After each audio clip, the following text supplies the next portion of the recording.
Hi guys, it is a gloriously hot sunny day where I live, so I have decided to take full advantage of that by staying indoors and ranking Batman films.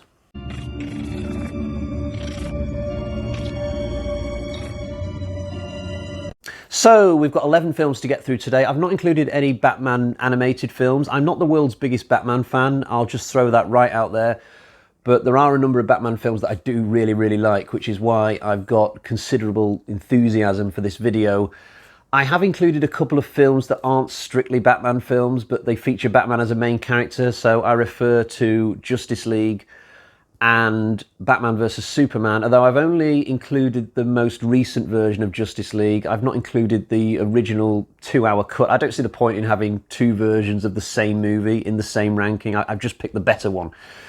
And the other thing to say is that I've not included Suicide Squad because Batman's barely in that film, and I don't think there's anything further to add before we get into it. So let's dive in, and we'll start with the film that I consider to be not only the worst Batman film, but also one of the worst films ever made in the history of Hollywood.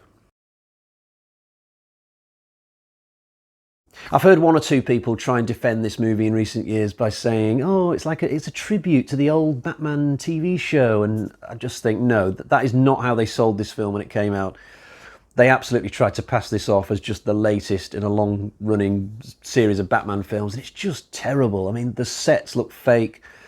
It tries to be funny, but it's not funny in the slightest. It wastes so many classic characters. It's just an awful film, it really is. And I've had to sit through it on more than a couple of occasions because my oldest son, when he was about 5, he went through a little phase of really enjoying this movie. And, you know, I'm not going to be a cruel parent and tell him not to watch it just because I don't like it. There was even one time where he made me buy it in CEX for £2, and believe me, it was not lost on me, the wry grin of the cashier who served me. Probably thinking to himself, what a clown buying this movie. I like to think that I'll never watch it again, but who knows, maybe in the future when I become a grandparent, I will have to watch it again. The pain just never ends. I don't blame the actors in this, because if they hadn't have taken the roles, somebody else would. You know, I think George Clooney could have been a good Batman with a better script. Chris O'Donnell, we'd already seen that he could be good with the Robin character in the previous film, although he's not well served here. My biggest problem, though, is how Poison Ivy and Mr. Freeze are completely wasted as characters, and they've not been back in any Batman film since. And I just find it sad that two classic villains are in a kind of stasis at the moment, in that their only appearance in cinema is in this film. You know, the Bane character's sort of been rescued by popping up again properly in The Dark Knight Rises. The same needs to happen to Poison Ivy and Mr. Freeze. They need to come back in one of the new Robert Pattinson movies. That would be really good, I think. I do like the attempt at doing a Batgirl character in this, Alicia Silverstone. Again, in a better film, she could have been a really good Batgirl, but I'm not going to defend the indefensible. This is just pure trash. I cannot stand this film. I need to move on to the next one. And if you want to know the origin of Batman and Robin, look no further than Batman Returns, because lots of bad habits creep into this film that takes this series on the slippery slope towards Batman and Robin. If we start with the villain, I mean, it's like after Jack Nicholson's The Joker, they thought to themselves, oh, we've got to make every villain full of personality and really quirky and fantasy-like. And no, that's not the approach, because Danny DeVito's Penguin has nowhere near the same charisma as Jack Nicholson's The Joker. Every second the Penguin is on screen in this film, I'm just not remotely entertained by him. Doesn't he bite somebody's nose at one point in a really random way? And I'm just kind of like looking at the screen a little bit baffled. Also, his origin, being raised by penguins, not remotely believable, at least when the Joker falls into acid in the 1989 film. Okay, not something that somebody can really survive in real life, but within the context of the Gotham world, I could sort of believe it, sort of go along with it. When it comes to the penguin thing, being raised by penguins, I can't even go along with that, even in this world. It's just silly. And the Catwoman that we get in this, okay, she looks great. Who wouldn't like the look of Michelle Pfeiffer as Catwoman? Although I do think the suit design was better in the Christopher Nolan one. But again, this character played by Michelle Pfeiffer here, just too much quirkiness, too much sass. I'm just constantly sat there thinking, just dial it down a bit. just tone the personality down. It's a little bit too much. So there's not much for me to enjoy about this film. The set doesn't feel right either. Now, both the 1989 Batman and this one were directed by Tim Burton, I think, but the first Batman film, it genuinely feels like you're in a real city, a living, breathing place. Batman Returns, I don't know what's happened, but it feels like we're on a movie set, watching actors on a movie set, and it's really distracting. I can't just enjoy the film. I don't know what they did coming into this one that was different, but it doesn't feel like a real city anymore. There's only one scene I enjoyed in Batman Returns, really, and that's when Batman fights the circus goons out in the street. That was an interesting little fight, but apart from that, I get very, very little out of this one. I used to love watching the TV show for this. During the 80s, they used to show episodes on like Saturday mornings, I think. I watched so many of them, and I was really looking forward to watching the movie version when I realised it was coming on. And on paper, it sounded amazing, you know, all the main villains in the one story. This would be really tough for Batman. But the reality of that wasn't as good. I think it dawned on me during the scene where the villains are in the submarine that actually this wasn't that great to watch. The villains kind of get in each other's way in this. It's a case of too many cooks spoil the broth. I think I preferred it when it was just, the focus was just on one villain and they would have like 4 or 5 red shirts with them. Also, there's this weird thing in this film where Penguin creates some henchmen who disappear when they get touched. Now, we're meant to be raising the stakes for something like this, you know, a film version of a TV show. We're not meant to be lowering the stakes, making things easier for Batman. So I really didn't get that part. And on the whole, I can't remember if this film was roughly 90 minutes. I presume it was, but assuming that the episodes of the TV show would be roughly half an hour, I would rather watch 3 episodes of the TV show than watch this film for an hour and a half. I've got a bit of sentimental value with this one because I saw it when I was 15 at the cinema with a friend of mine. It was the only time that I ever went to the cinema with this particular friend during my high school years. I like the colours in this one. I like how the film looks. It feels like we're in a real city again after whatever the hell they were doing in Batman Returns. Again, though, the villains are just goddamn awful. I mean, they're just pantomime. Like, Jim Carrey's Riddler is dreadful. Tommy Lee Jones as Two-Face, again, really dreadful. They're just so over the top. And what is it with all the hand movements? Like you know, spinning canes. It's just stop doing that already. It's really, really bad. Chase Meridian, I don't mind her so much, although imagine the outcry if that character came out in a Batman film in 2022. My biggest enjoyment of watching this particular one is the Batman-Robin subplot. I think that side of the story is handled very well. This is a reasonably good movie for like an hour and 20 minutes because I can put up with the Joker and Two-Face segments. Where the movie falls off a cliff, literally and figuratively, is when we get to the fortress at the end. This place looks like it would take about 2 years to build, and yet the villains have put it together in like one day. That spike trap scene, I mean, we're into cartoon territory at that point. We're not even watching a movie anymore. So it's a shame that the movie finishes in a really weak way, but I can occasionally go back to this one just because of, you know, that sentimental value, the time in my life that I watched it at the cinema, etc., etc. So finally, we're into the good ones. To use some Rotten Tomatoes terminology, everything from this point onwards with me is fresh, whereas everything that came before is decidedly rotten.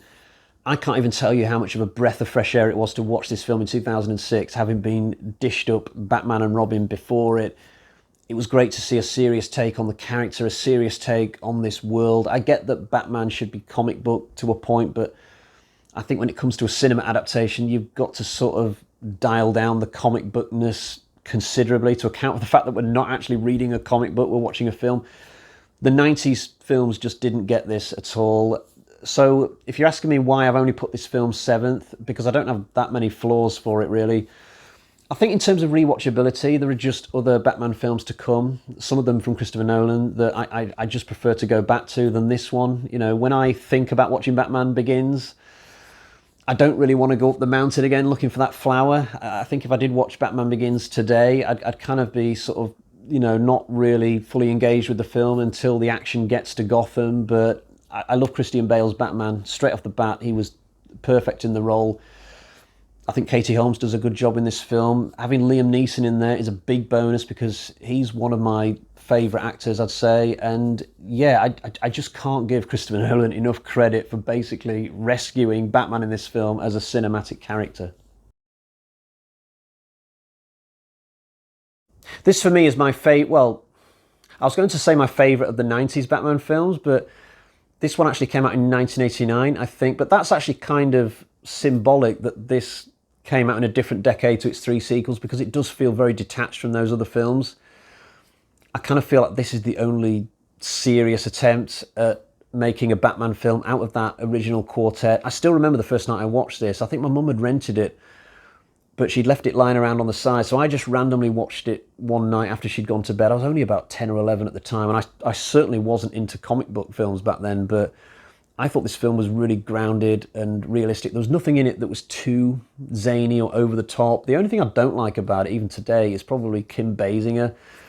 Very famous actress in the 80s, but for me, I mean, it's not that she can't act. She just doesn't bring anything remarkable to any role that she does. She was the same in Never Say Never Again, the same in The Real McCoy, anything I've ever seen her in, basically. I do like Michael Keaton as Batman, though, and Jack Nicholson is obviously amazing as the Joker. I mean, we would suffer in future Batman films because of how good Nicholson is in this one, because they just kept trying to repeat what Jack Nicholson does in this. And I still, to this day, don't understand why the Joker has got three random goons just hiding in the clock tower in case he ever needs to go there to get rescued. But that ending, I think that might still be my favourite ending of any Batman film. It's just absolutely epic. It looks really gothic. He gets into a really good fight at the top of the tower thing, and the Joker gets a really great death. So yeah, I've got a lot of respect for 1989 Batman. Why the hell couldn't they have just carried on making more Batman films like this?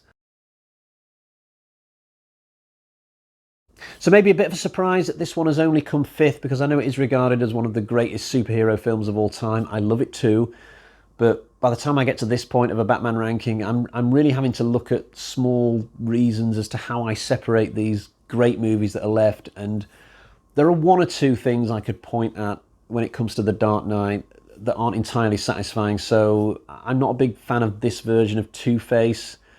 His subplot in this doesn't really do it for me. I'm not a fan of the Tommy Lee Jones version from Batman Forever either, but certainly when it comes to the villains in this film, Heath Ledger's the Joker is streets above anybody else. I also kind of feel that if you take the Joker out of this film, it's not that you're left with not a lot, but certainly the Joker is a massive part of this particular Batman film. If I compare this film to the one that follows it, The Dark Knight Rises, which hasn't come out on the list yet, that film's got a great villain as well in Bane, but if you take Bane out of that film, you're still left with an amazing movie, a great story. Not sure that's entirely the case with The Dark Knight.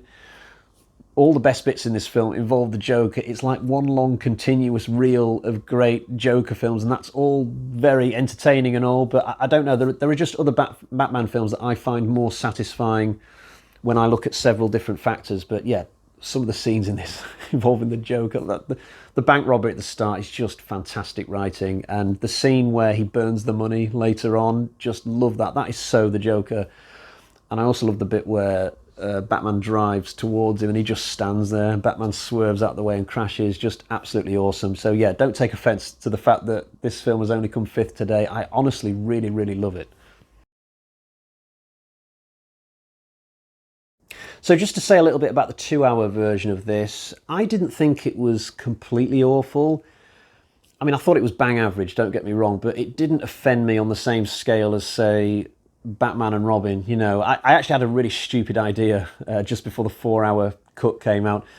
So I thought to myself, you know what, I'm going to go out and buy the 2 hour version and rewatch it the night before the 4 hour version comes out, and here it is. And I thought to myself, okay, if I watch this the night before the 4 hour version comes out, I will then be able to watch the longer cut and sort of be able to compare the two in my mind. I'll be able to see what's new and what isn't. But of course, when it finally came to the night where I would have to watch this 2 hour version, I just couldn't be bothered. I didn't have the motivation. So this Blu-ray was just, it was pointless me buying it. I spent like £10 on it. I've never watched it, and I probably never will, because anytime I go back to this film now, it will always be the 4 hour version. and it's an incredible watch when you get the full version. It's not full of incredibly memorable moments that become ingrained in your brain. It's a very patient watch. It tells its story fully and properly. It doesn't have lots of, standout, unforgettable things that happen, like say in The Dark Knight, but it's just so satisfying to watch in this film. I'm still not convinced that we needed that squidged box look to it, though I guess you sort of get used to that after 15, 20 minutes, but even when we get to the end and I've just watched 4 hours of this, I still find myself wanting more. When I see that big villain, is it Darkseid, have I got the name right? The big tall stomping guy who goes out the room and you just know that he's coming to Earth.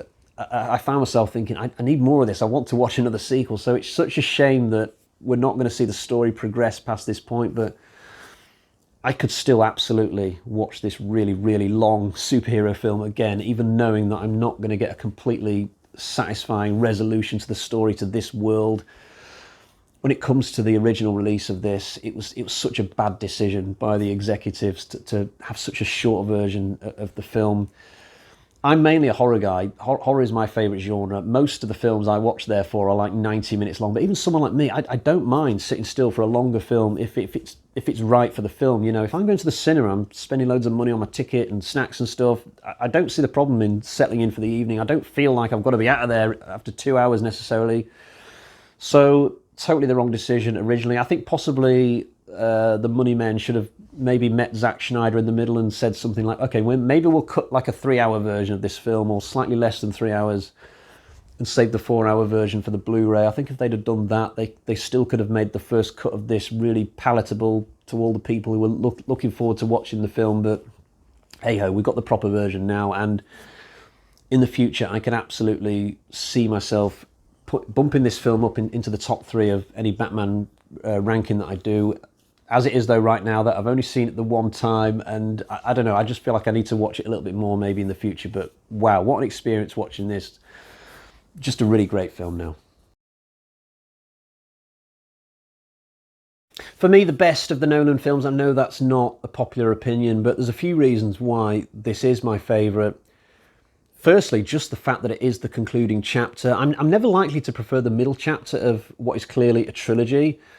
This film has such great momentum and adrenaline going into the last half an hour. You've got the ticking bomb and all the prisoners have bane released. And I feel like we've reached a level of excitement with this story that we never got in the previous 2 films, and great main villain in Bane. Possibly my favourite Batman villain out of any of the films on today's ranking. I didn't actually realise when I was watching this for the first time that it was the same villain that we'd already seen in Batman and Robin. That just goes to show how unremarkable that version of Bane was, because honestly, I thought I was watching a brand new villain in this that had never been in any of the films before, but it shows what I know. But this guy's got a great personality. I love how he sort of mocks the guy on the aeroplane at the start. There's various other instances throughout the film where he's mocking certain characters. He's full of charisma, but not in an over-the-top sort of way like some of the earlier Batman villains. And physically, he's got it as well. I mean, the challenge physically that Batman has in this film is something he didn't have with the Joker in the previous one. And isn't it refreshing to just have a villain taken out in this way? Quick gunshot and we move on. There's none of that tacky final fight where it looks like the villain's on top, but he hesitates just long enough for the villain, the good guy, the superhero, to come out with a quip and then find a hidden knife or something like that. Seen that so many times, but I like the fact that Bane is just taken out quickly in this, and then we move on to the rest of the film. I didn't have a problem with the girlfriend of his, or the sister or stepsister or whatever, turning out to be the villain.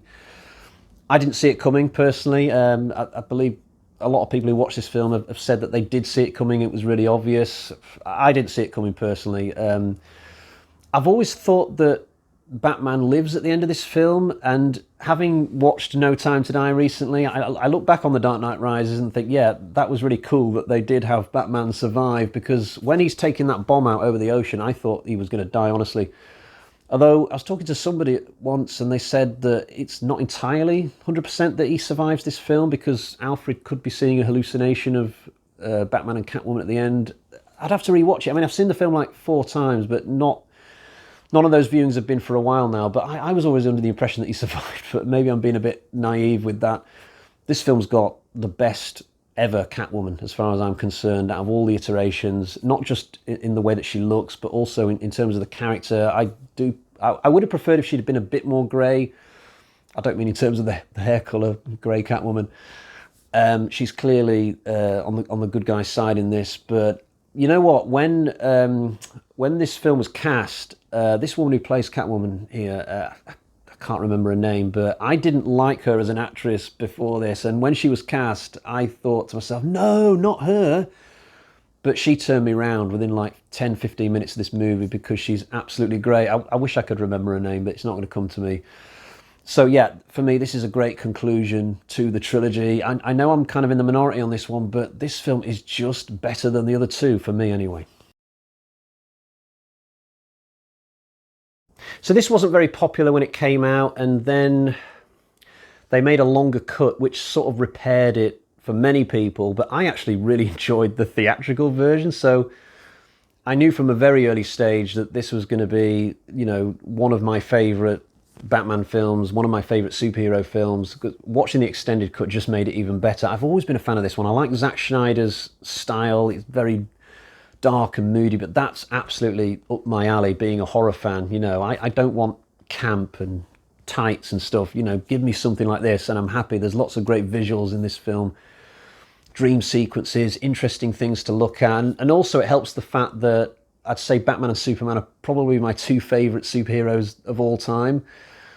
I do think that Marvel as a film series is better than the DC film series, however you'd call it. I just think that what Marvel have done, they've made such a huge library of great films that all connect together very well. But in terms of individual heroes, I don't think anything will come close for me than Batman and Superman. They are absolutely the best. So to have them in this same movie together is a real treat for me.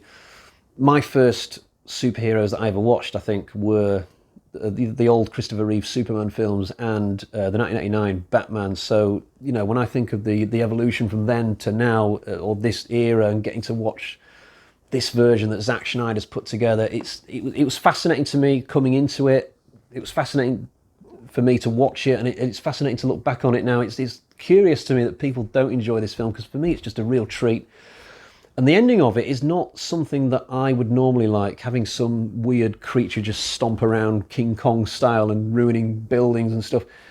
I can't remember the name of it. Is it Doomsday? I could have got that wrong, but it's filmed and done really well, though. I think the introduction of Wonder Woman is actually pretty all right in this. Best ever version of Lois Lane, I think, with Amy Adams, although the version from Superman Returns was very good as well. I really like Batman versus Superman, it's got to be said, and it came very, very close to winning this ranking. But there is one film that has yet to come out. It's a very, very recently released film, so let's have confirmation of what that film is. Wow, what a movie this is. I wasn't even really looking forward to it. For me, it was a bit too soon after the Zack Snyder films to be getting another Batman.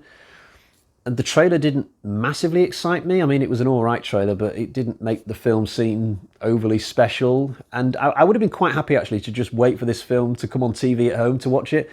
But I randomly bought a ticket online one night for a showing that was like a week into the future. But when it came to the night where I was due to go, I wasn't really in the mood. I remember walking down to the cinema and about halfway down thinking, if I hadn't already bought my ticket, I'd probably just turn around and go home, because I'm just not in the mood for this tonight. But once I got in there and the film started, wow, I mean, from the first couple of minutes, I was totally into it. I mean, this style of Batman film is absolutely up my alley. When I think of the look of this film, the way Gotham is, it's just incredible. From one of the very early scenes when you see the rain coming down around Robert Pattinson's feet as he takes on those muggers, I was totally into it and I never came out of it again. This is like the Batman film I've waited my whole life for. I haven't actually been waiting for great Batman films my whole life. It's not one of my favourite franchises, but if I had been waiting for a Batman film since I was a kid to be this good, it would be this one, because it's just incredibly great. Fighting scenes, fantastic. Great to see Batman actually being a detective and just trying to solve a sort of, you know, a grounded crime story. I think that the Catwoman in this film is reasonable. Not the best Catwoman ever, but a decent one. Penguin is really, really good. Way better than DeVito's version. The Riddler is creepy as hell. Didn't need the Joker teaser. That's the one criticism I would have in this film. That was like something we would have seen back in the DC Extended Universe days. Okay, please take that scene out. It's really bad. But the rest of the film, absolutely awesome. Great music. I just loved it from start to finish. And I'm absolutely looking forward to seeing what else we get from this trilogy, or however many films it turns out to be. Robert Pattinson, you are the man. And that is the end of my Batman rankings today. I'm going to try and go out and salvage what I can from this absolutely gorgeous day outside. Until next time, cheerio, bye-bye.